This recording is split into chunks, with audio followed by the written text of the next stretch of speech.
और ब्रेक के बाद आपको बता दें कि बिहार में इख्तिदार के बदलाव के साथ ही अपोजिशन की एक नई उम्मीद जगी। उम्मीद के मुताबिक बिहार के सीएम नीतीश कुमार अब एक नए किरदार में दिखने जा रहे हैं। 2024 के पार्लियामानी इंतखाब के लिए वो अपोजिशन जमातों को एक करने की कोशिश करेंगे, जिसकी शुरुआत वो दिल्ली से करने वाले हैं। नए किरदार में वो कितना कुछ कर पाते हैं, ये तो आने वाला वक्त ही बताएगा।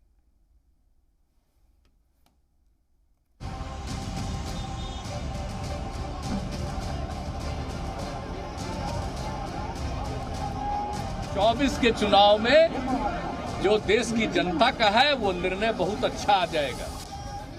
बिहार में इख्तिदार की तब्दीली के साथ ही नीतीश कुमार को उम्मीद है कि सभी साथ मिलकर चलें तो 2024 के इंतखाबी नताइज अच्छे आ जाएंगे।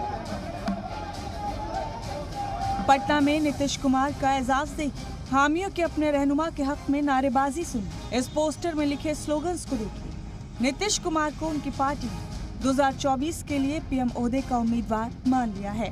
हालांकि अभी तक नीतीश कुमार की जानिब से ऐसा कुछ नहीं कहा गया है, लेकिन कल से वो अपोजिशन यकजहती मुहिम की शुरुआत करने जा रहे हैं। जेडीयू के मुताबिक नीतीश कुमार 5 सितंबर को दिल्ली आएंगे और 8 सितंबर को उनकी शरद पवार से मुलाकात होगी।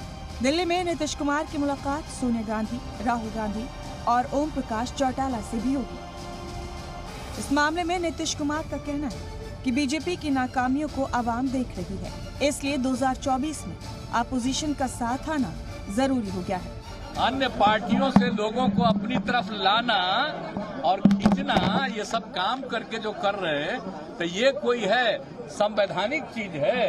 आप सोच लीजिए कि किस तरह का चल रहा है। इसलिए सभी लोग, विपक्ष के लोग एकजुट होंगे तो 2024 के चुनाव में जो देश की जनता का है वो निर्णय बहुत अच्छा आ जाएगा। वैसे नीतीश कुमार ने ना तो खुद और ना ही किसी दूसरी पार्टी ने उन्हें पीएम ओहदे का उम्मीदवार तस्लीम किया है। इस लिस्ट में आरजेडी की जानिब से जरूर बयान आया है, जिसकी हिमायत से बदलाव के बाद वो सीएम बने हैं।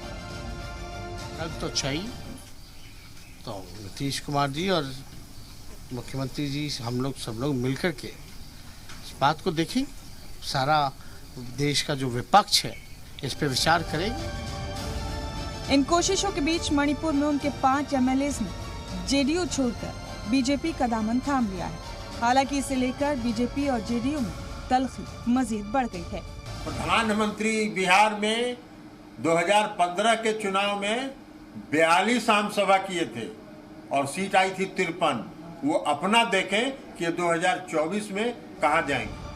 बिहार में इख्तिदार की तब्दीली के साथ पूरे मुल्क में अपोजिशन को एक नई ताकत मिली। हालात को महसूस करते हुए नीतीश कुमार अपोजिशन की यकजहती में जुट गए। इसी सिलसिले में तेलंगाना के सीएम चंद्रशेखर राव पटना पहुंचे थे, लेकिन उनसे पीएम मोदी की जगह अपोजिशन की यकजहती पर ही बात की। नीतीश को लेकर ममता क्या सोचती है, ये भी एक सवाल है। लेकिन सबसे बड़ा सवाल मराठा क्षत्रप शरद पवार का, जिनका प्लान उनके अलावा कोई नहीं जानता। इससे पहले वो ममता बनर्जी और चंद्रशेखर राव को झटका दे चुके हैं। उनका मानना है कि बगैर कांग्रेस को साथ लिए किसी तीसरे महाज के बारे में सोचना ठीक नहीं है। ऐसे में 2024 में बीजेपी को उखाड़ फेंकने की बात तक तो ठीक है, लेकिन इसे हकीकत में तब्दील करना आसान भी तो नहीं है। ब्यूरो रिपोर्ट, जी मीडिया।